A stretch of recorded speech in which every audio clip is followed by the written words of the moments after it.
Isso, eu coloquei para gravar. Vamos lá, então. Era isso que eu queria explicar para vocês, ó. Eu tô olhando aqui pro caso 2, que é uma cozinha, né? E no caso 3, agora eu vou mostrar o caso 3, ó. Também é cozinha. Só que olha que interessante. O layout dessa cozinha do caso 2, né? O layout permite com que, tipo assim, né? A cozinheira, quando ela tem que lavar legumes, picotar os legumes, ou lavar o utensílio, alguma coisa assim e tal, ela possa estar fazendo num outro ambiente que não seja o mesmo ambiente onde se tem o fogão. O que se entende com isso? Entende-se que, lembra daquela definição do ciclo de 60 minutos?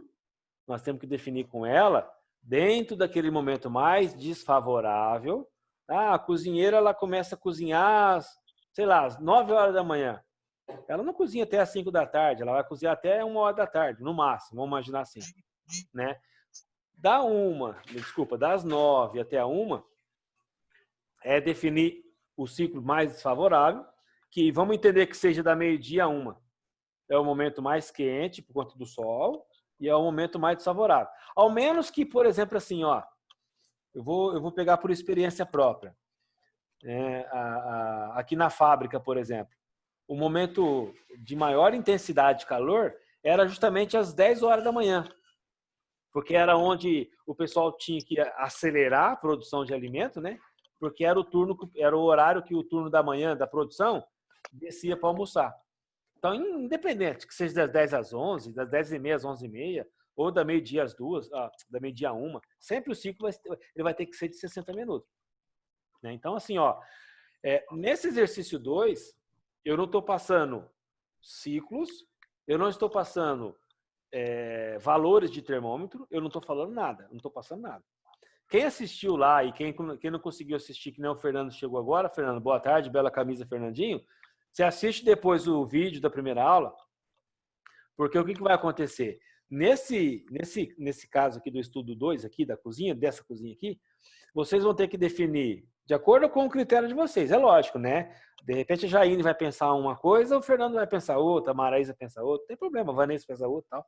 Mas aqui eu estou pedindo para que vocês definam um ciclo, definir os horários, né? O tempo de cada ciclo, colocar aí alguns valores quaisquer para cada termômetro. Eu quero ver resultado de termômetro. Ô, Everton, mas não, pega lá o termômetro de globo. Na sua concepção, né, quanto daria lá um termômetro de globo? Para a gente não navegar muito, 10 graus, pô, não estou avaliando frio.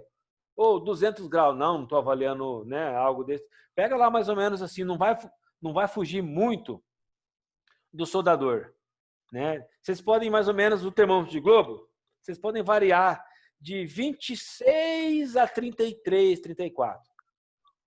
Para cada termômetro, vocês podem variar 4 graus para baixo e para cima.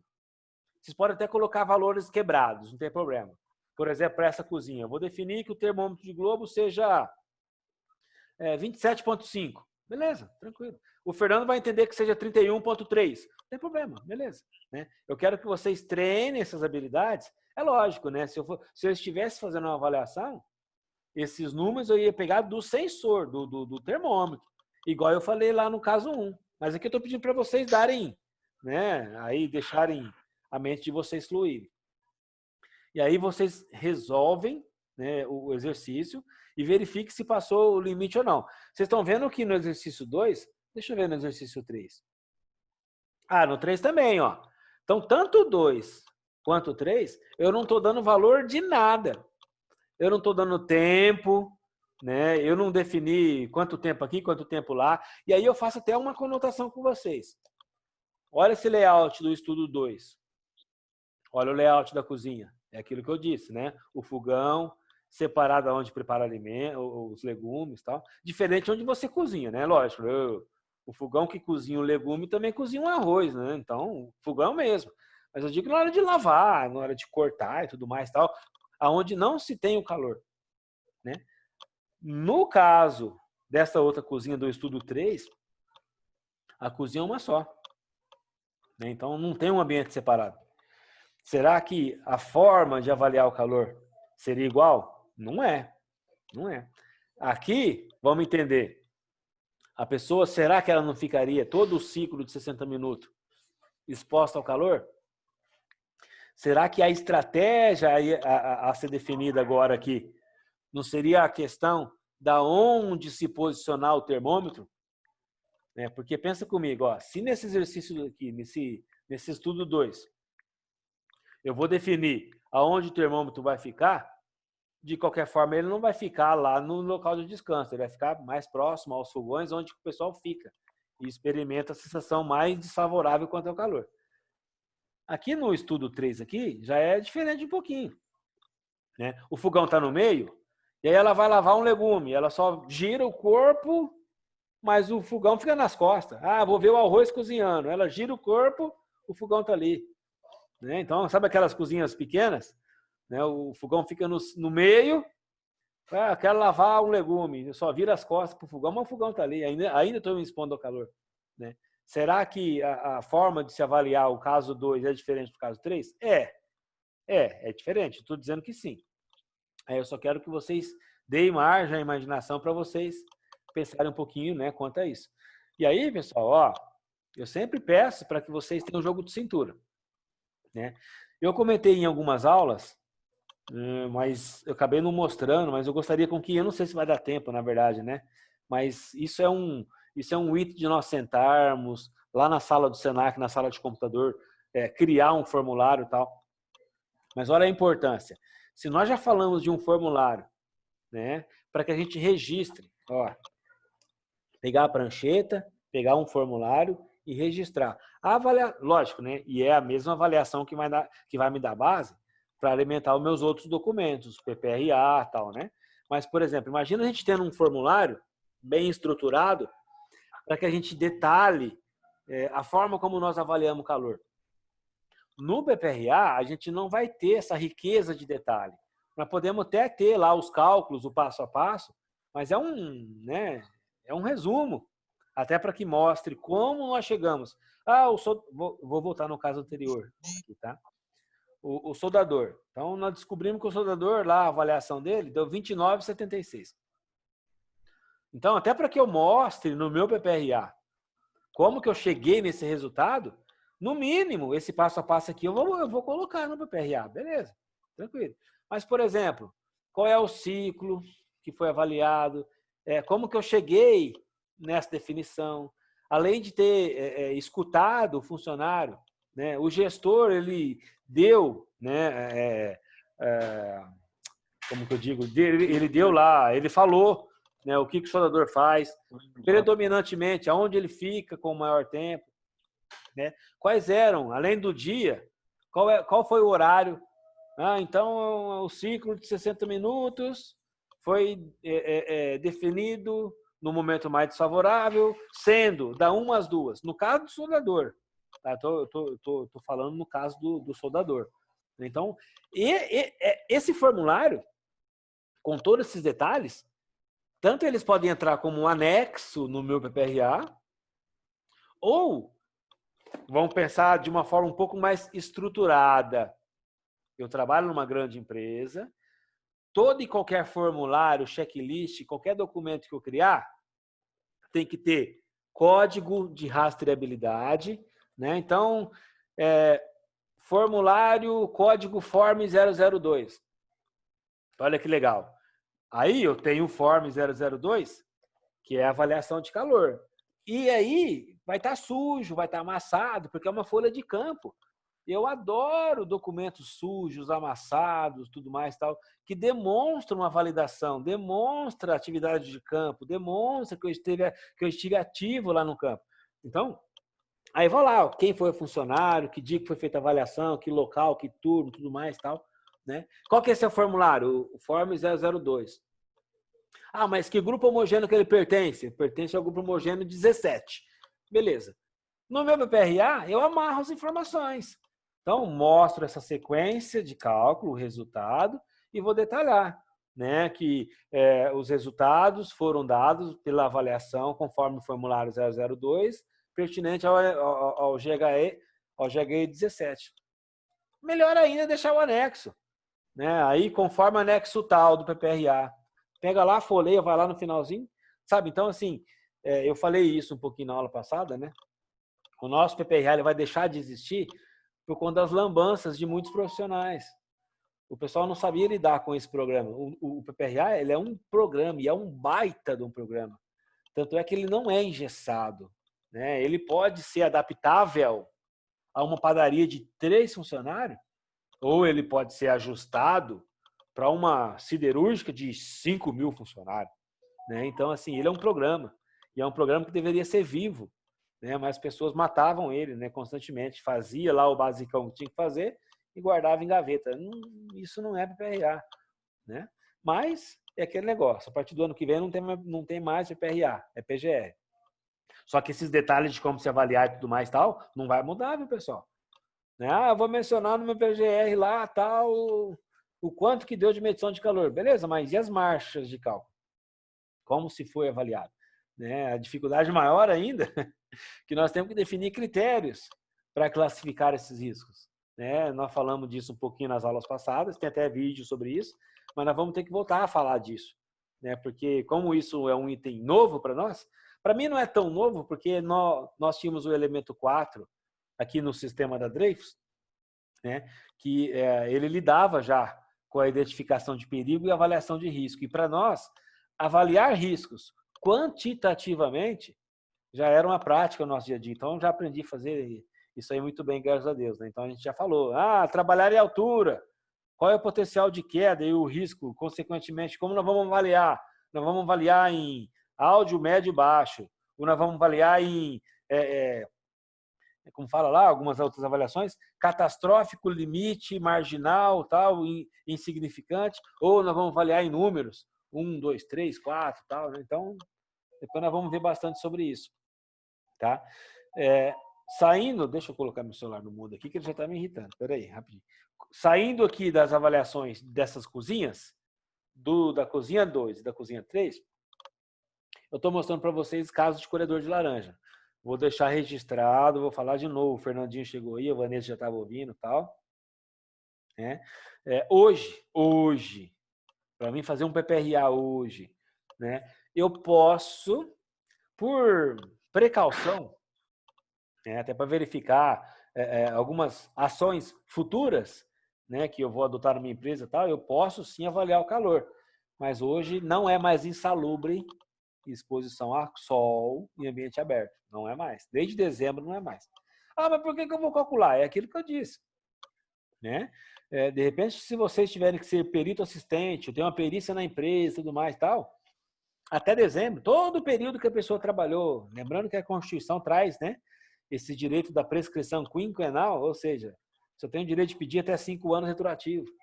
Então, tudo que eu tiver que avaliar de 5 anos retroativo, até dezembro, é desse jeito. E ainda até dezembro, o sol, ele era, né, ele dava aí o direito, né, era um dos detalhes que poderia dar direito de se receber o adicional de insalubridade. Desde que ultrapassasse o limite e tudo mais, tal, né? Mas o que mais pegava nesse caso aqui é que a atividade de colheita ela era considerada pesada, né? Então, a hora que a gente pegava o antigo quadro 1 do anexo 3, né, você lançava lá a exposição contínua durante os 60 minutos, e para atividade pesada, o limite era 25 graus, o limite era baixo. Nossa, qualquer atividade de colheita, por mais que os peritos avaliassem na sombra e também avaliassem no sol, né, porque os colhedores colhem, né, na saia do pé, no meio do pé, queira ou não queira, ele acaba ficando um pouquinho na sombra. Mas mesmo avaliando sombra e sol, né, o que pegava era que a atividade era pesada, é pesada, né? Hoje não tem mais definição de atividade leve, moderada e pesada, igual eu falei para vocês. E aí, da mesma forma que vocês precisarão, né, colocar valores, colocar ciclos, verificar os limites e, inclusive, verificar se o resultado ultrapassou ou não no limite, aí vocês podem navegar, né, da mesma forma como eu expliquei no outro. Né? Então, define lá, ó, qual é o turno? O turno é das 6 às 3. Beleza, qual que é o ciclo? Então, o ciclo mais desfavorável aqui que a gente avaliou foi da meio-dia a 1. Ok, será que ele tem trabalho e descanso?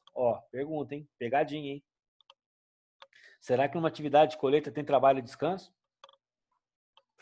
Não tem, É não. aí que tá, hein? Não tem descanso, não. Não, Todo não tem ciclo, descanso? não, todo ciclo de 60 minutos, lembra? É o momento mais desfavorável. Ah, tá. Então, todo ciclo de 60 minutos, a pessoa ela passa trabalhando. Ué, ela não almoça? Não, para, não dá relaxo, não. Quando a gente fala de definir o ciclo de 60 minutos, né, é aquele momento mais desfavorável ao longo da jornada toda. Vamos imaginar que o colhedor ele almoça das 11 a meio-dia. É o momento quente e tal, né? Mas você não vai fazer a avaliação das 11 a meio-dia, sabendo que é certo que ele já almoça nesse horário. Ele retoma meio-dia, né? Da meio-dia e tal. Da meio-dia até as 3 a 4 e tal. Mas na parte da tarde, você vai ter que definir um ciclo de 60 minutos. Então, na parte da tarde, que é o momento mais desfavorável, se vai ser da meio-dia e 15 a 1h15, ou se vai ser da meio-dia e meia a 1h30, ou se vai ser das 2 às 3. O ciclo sempre vai ter que ser de 60 minutos. Né? Pega lá o momento mais desfavorável e verifica qual que é o O momento ciclo. mais crítico, né? Isso. Pega o momento mais crítico que está no momento e faz a avaliação, né? E é isso aí. E aí, deixa eu só pegar um ganchinho daquilo que nós falamos no outro vídeo aí, né? A gente está levando legislações trabalhistas e previdenciárias juntas. Né? Quando eu falo de insalubridade, né, na minha cabeça eu já tenho legislação trabalhista. Só que, por exemplo, o que nós falamos e ainda a gente vai ver, que a gente acabou não vendo tudo. A gente só fez uma pequena introdução. Né? A hora que eu levo para a legislação previdenciária, né, o meu LTCAT, eu vou falar de algumas coisas previdenciárias, tá? LTCAT, PPP, aposentadoria especial, né? Tudo aquilo que diz respeito aos mesmos agentes, né? O que eu tenho que entender? Que a legislação previdenciária, em alguns momentos, ela conflita com a trabalhista. Em alguns momentos, né? É que nesse momento, nessa UC, além de nós os meninos. Deixa eu ver quem tá me. A Jaqueline tá no telefone também. Aí eu vou mandar uma mensagem, depois eu ligo aqui de volta. Tal. É que nesse momento, o que eu estou fazendo com vocês? Eu estou mostrando os agentes, definindo o critério de avaliação e como interpretar resultado e tudo mais tal, né? E com tudo isso, a gente está procurando atender, a gente está atendendo, na verdade, né? A legislação trabalhista. PPRA, laudo de insalubridade, tudo bonitinho e tal. Igual nós fizemos com o ruído, nós vamos fazer com os outros agentes.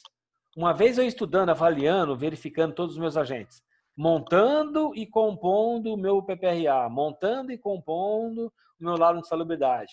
Aí, de posse desses documentos, eu vou montar o meu LTCAT. Eu saí da trabalhista, fui para a previdenciária. Né? Então, na hora de montar o meu LTCAT, eu não vou avaliar esses agentes de novo. Não, eu já avaliei no PPRA. Né? Então, esses agentes já me deram base para que eu fizesse o meu laudo de insalubridade. Ué, mas se eu tenho um PPRA, eu tenho que ter um laudo de insalubridade? Sim, ué. Sabe por quê? Porque a diferença é que o PPRA ele é um programa. No programa, você não conclui nada. Até porque qualquer pessoa pode fazer um PPRA. Quando eu digo qualquer pessoa que seja competente.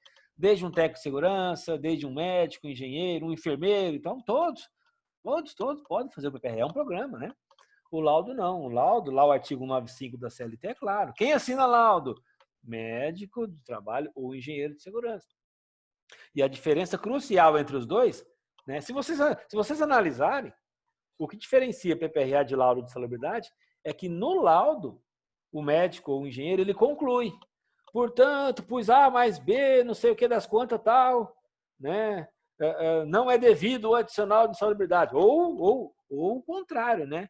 Portanto, por A mais B, mediante o item tal, da NR tal, não sei o que, tal, é devido o adicional de insalubridade no percentual de... Vocês lembram qual é o percentual de insalubridade? Vocês lembram? Esqueceram, gente. Oi, Everton. Vocês lembram qual... Eu não lembro o que 40, né? 20? 40, né? 40 é o máximo. E quais são os outros? 40 é o máximo. É 10 e 20, 20. 10 e 20, 40. 10, 20, 40. Não vai confundir. 20, 40. O 30 não existe, né? Uai, Não. o 30 existe. Mas para qual caso? Mas não insalubre, não é? Não. Ó, existe 30%. Eu tenho que ir no caderno. Vamos lá. Eu respondi essa pergunta na tua aula, não foi? Não lembro. Ixi, agora não lembro. Mas deixa eu só recapitular. É que nesse momento agora, a gente está falando de insalubridade, tá bom? E aí os adicionais que estão previstos na NR15 realmente são esses, né? É 10, é 20 e é 40. 10, 20 e 40. 40. É que quando a gente pensa no outro adicional, vocês lembram qual que é o outro adicional que existe? O de periculosidade. Esse é 30. Esse é 30. Só que além dele ser 30, diferente dos outros, né? A forma de se calcular ele é diferente também, lembra disso? Enquanto a insalubridade a gente calcula tendo como base o mínimo, o salário mínimo. Ou ele calcula pelo salário bruto, né? O salário máximo, é isso? Não, salário base, o bruto não, o base. É que quando a gente salário fala base. Quando a gente fala bruto, né, outras remunerações, hora extra, tudo mais, tudo entra, né? Mas o correto é o salário base. Né? Quanto que eu sou registrado em carteira? 2.000, beleza. Então 30% é 600. Então é um auxílio emergencial e todo mês só de periculosidade. Nós vamos falar mais sobre isso, né? Mas nesse momento agora a gente está conhecendo aí os agentes físicos, químicos, biológicos, né? Lembrando que ergonômico de acidente não tem o que dizer, né? Em relação a adicionais de insalubridade. Quando eu olho no aspecto de periculosidade, tem alguns agentes, sim, de riscos de acidentes que, né, podem, né, vir a dar esse direito aí, ser reconhecido, né? Quando a gente fala de eletricidade, explosivos, inflamáveis e outros aí, né? Na verdade, são 6 situações que podem ser reconhecido como atividades periculosas, né? Mas a gente vai ver isso depois, sim, tá? Então, além dos 2 casos da cozinha, o caso 2 e o caso 3, tem o caso da laranja aqui, tal, do colhedor, e além de tudo tem um outro caso aqui, ó. Esse aqui eu fiz igual o caso 1, né? Então, eu defini aqui, ó, eu defini o ciclo, né? Se ele fica num local ou se ele fica no outro, eu já coloquei os tempos para cada local. A única coisa que vocês vão precisar fazer é assim, dentro dessa continuidade do que ele faz, multiplicar isso para 60 minutos. Olha aqui, ó. Durante 8 minutos, né, ele vai numa válvula de vapor. Tá? E durante 4 minutos, ele vai na sala de controle. 8 mais 4, 12. Se ele faz isso, né, no ciclo todo, o que eu tenho que fazer? Eu tenho que somar esses tempos até dar o total de 60 minutos. Tá? Então, assim, por exemplo, se a gente fosse considerar 8 dá 12. 60 dividido por 12 dá quanto? 6 ou 5? Oi? 60 por 12 dá 5? Não. 12. Tô ruim de matemática hoje, hein? É 5. 5. É 5, não é? Então, aí eu tenho que fazer 8 vezes 5 para dar o tempo total 40. no trabalho. E tenho que fazer 4 vezes 5 para dar o tempo total no descanso. Olha que legal. Então, aí já dá os 60 minutos como um todo. Já dá os 60. Isso. A forma como eu trouxe aqui, eu trouxe um pouquinho diferente.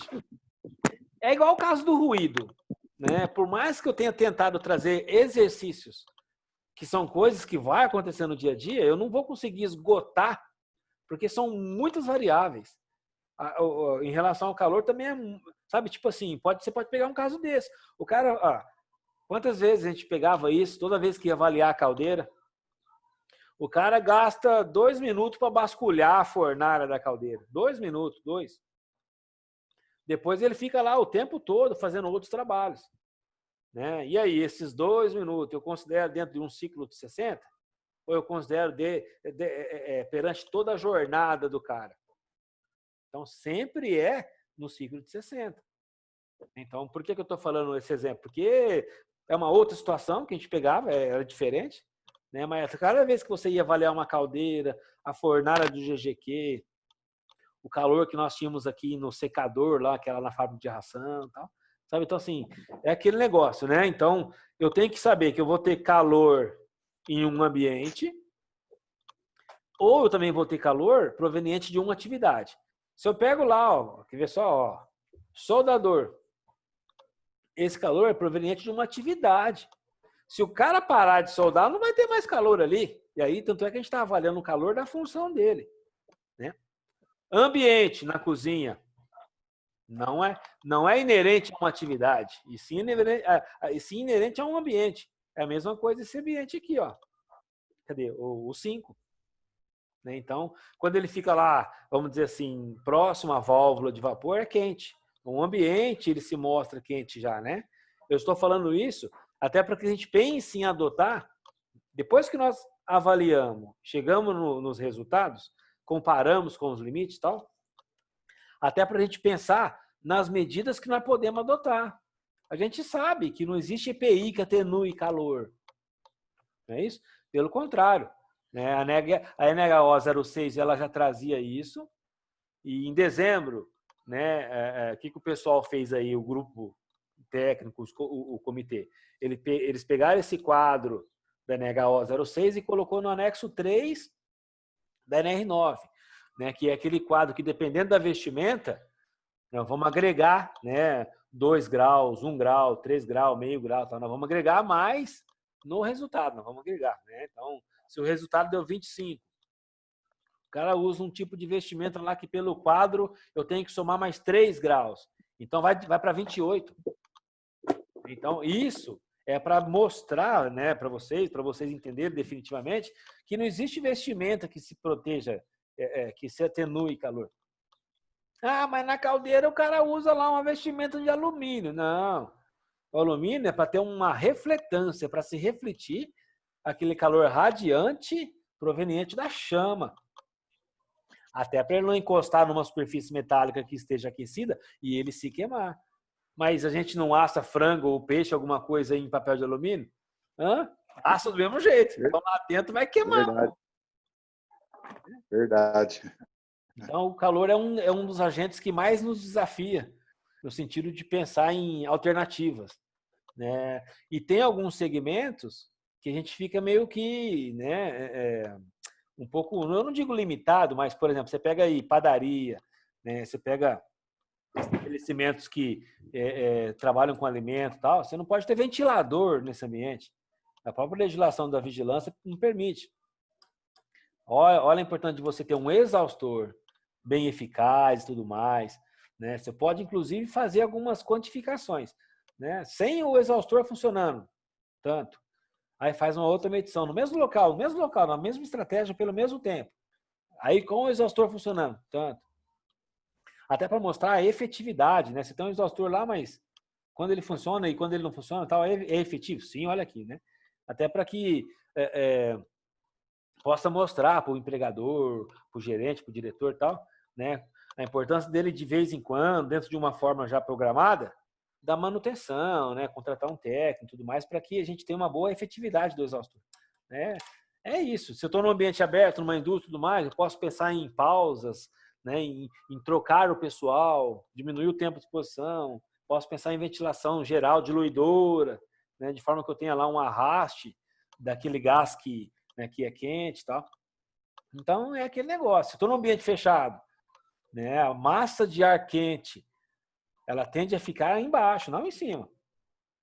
Se a massa de ar quente ficasse em cima, os ar-condicionado não ia ficar em cima, ia ficar embaixo. Por que o ar-condicionado fica em cima? Porque a massa de ar quente que está embaixo, ela precisa dar lugar para a massa de ar fria, né? E aí a gente fazer uma recirculação de ar. Então, se a gente está num ambiente que não tem troca gasosa, né, circulação de ar, né, tende a ficar mais desconfortável ainda. Não precisa ir muito longe. Pega o nosso corpo aí, como que ele se expõe ao calor. se a gente está no sol, mas se está ventando, a nossa sensação térmica é uma. Ó, eu estou no sol, pode ser o sol do meio-dia, mas está ventando. Imagina a gente parado, sem atividade física, parado, no sol, meio-dia, está ventando. A sensação térmica é uma. Agora, vamos pegar as mesmas condições, tá? Só que assim, pode ser até nublado, sem sol, só que sem vento. A gente soa mais, não soa? Porque a troca térmica do nosso organismo, né, ele tem todas essas variáveis, né, que o vento, por exemplo, ele favorece. Olha que legal, o vento que favorece na troca térmica pela exposição a calor, esse mesmo vento me desfavorece em relação à exposição a frio. Quando a gente for falar de frio, eu vou mostrar uma tabelinha da CGIH que tem lá. Se você pega a temperatura da câmara fria, a câmara fria tem uma temperatura de menos 15. Menos 15, né? Menos 15 graus lá. 15 graus negativo. Se eu tenho uma velocidade do vento que esteja numa velocidade, essa temperatura vai para tanto. Se eu aumento, se eu dobro, tudo mais, essa velocidade, mantendo a mesma temperatura, né? Essa temperatura vai para tanto. Aumenta. Então, olha, né? Então o vento que me favorece no calor me desfavorece no frio. Olha que interessante. Né? São medidas de alternativas, né, que nós temos que adotar, nós temos que pensar de acordo com o critério, né, de acordo com os resultados que eu obter lá das minhas avaliações. Né? No caso do calor, não tem que se fazer quanto à EPI. Né? Vocês acham que vocês conseguem fazer aí esses exercícios? Sim, vamos tentar, claro. Vamos tentar fazer. Né? Eu já fiz eles aqui, mas eu não quero mandar prontos para vocês, não. Amanhã eu mando pronto, mas deixa, assim, tenta queimar um pouquinho a pestana aí, pensa um pouquinho, ver se a gente consegue. Né? E na aula de amanhã eu gostaria de continuar, deixa eu só mostrar o outro slide aqui, cadê? Aí eu mudei de slide, ó. Na aula de amanhã eu gostaria com que a gente desse uma outra continuada, né? Falando de legislação trabalhista previdenciária, falando um pouquinho de especial, tal, falando de algumas outras situações de agentes, né, que estão na NR15, que o INSS também reconhece, algumas particularidades que existem em detrimento a uma legislação e a outra, porque nessa UC nós temos que ver tudo isso, né? E aí nós vamos estar vendo algumas coisas mais distintas aí, e com o passar das próximas aulas, a gente possa estar vendo também as próprias NHOs, tá? Uma dica, se vocês quiserem baixar as NHOs no site da Fundacentro, podem baixar, pode estar dando uma lida, uma interpretada. Elas são extensas, né? É que nas nossas aulas aqui eu vou dar uma resumida delas. Né? Então, eu vou voltar a falar ainda de ruído, mas a forma de se avaliar, não cálculo, né? Mas aonde posicionar o dosímetro, como calibrar um dosímetro, né? Por quanto tempo avaliar, nós já falamos isso, mas eu quero que isso fique bem claro na cabeça de vocês. Eu preciso avaliar a jornada toda de trabalho. Não é isso que a NHO 01 fala. Né? Além de conhecer a vamos conhecer as outras também. Né? Porque eu tenho que conhecer de NHO para poder avaliar esses agentes. Senão, né? Que metodologia que você usou para avaliar calor? Eu usei NR15. Não, NR15 é limite. Você não deveria ter utilizado a metodologia dada pela NHO? Então, né? Você não fez. Né? Então, a gente tem que saber que tem que seguir a NHO, não tem como fugir. Beleza. Beleza? Eu vou finalizar esses dois vídeos, aí eu mando para vocês. Vou mandar para vocês já. Eu já mando até o vídeo de segunda-feira, que eu acabei não mandando ainda. Até demorei. Tudo bem? Tá falado. Tudo bem. Quem aqui, ó? O Fernandinho, a Jaime tá. A Vanessa não tá e a Maraísa nem entrou. Beleza, então. Pessoal, até amanhã. Amanhã é comigo de novo. A semana inteira comigo, tá? Tá bom. Tá bom, Tchau. Abraço, Jaime. Valeu, um abraço. Abraço, você também. Tchau, Jaine.